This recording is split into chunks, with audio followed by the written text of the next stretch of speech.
Authorities in Maryland paused their search and rescue mission at the site of the collapsed Francis Scott Key Bridge on Tuesday evening, as authorities said all 6 missing individuals who fell into the Patapsco River during the incident were presumed dead.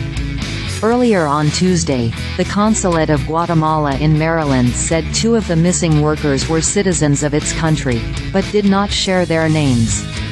The consul general visited the site of the incident and is assisting the families of the affected workers, the statement added. Another missing individual has been identified as Maynor Yassir Suazo Sandoval, a citizen of Honduras. Citing the Honduran Deputy Foreign Minister Antonio García, the Associated Press reported the country's government has contacted the missing worker's family.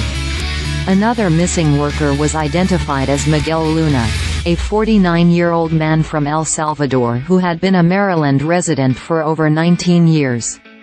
Luna's wife María del Carmen Castellón told Telemundo they were still waiting for news about him and feel devastated because our heart is broken, because we don't know if they've rescued them yet.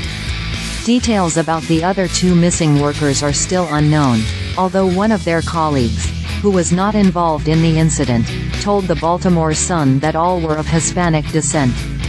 All the missing workers were employees of Brawner Builders, the Maryland-based construction company's executive vice president Jeffrey Pritzker confirmed.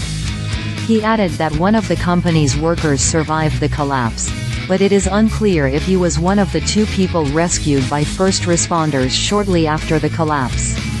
The Francis Scott Key Bridge collapsed early on Tuesday morning after a cargo ship struck one of its support columns.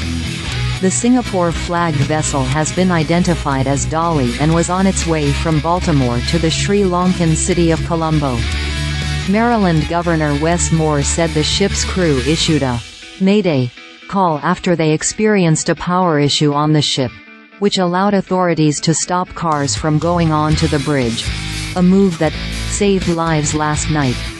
While the exact cause of the collision has yet to be established, Baltimore Port officials said they experienced momentary loss of propulsion just before the incident.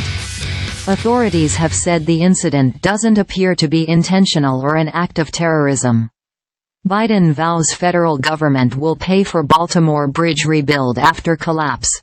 Forbes: Baltimore bridge collapse will have minimal effects on vehicle inflation, economists say. Forbes.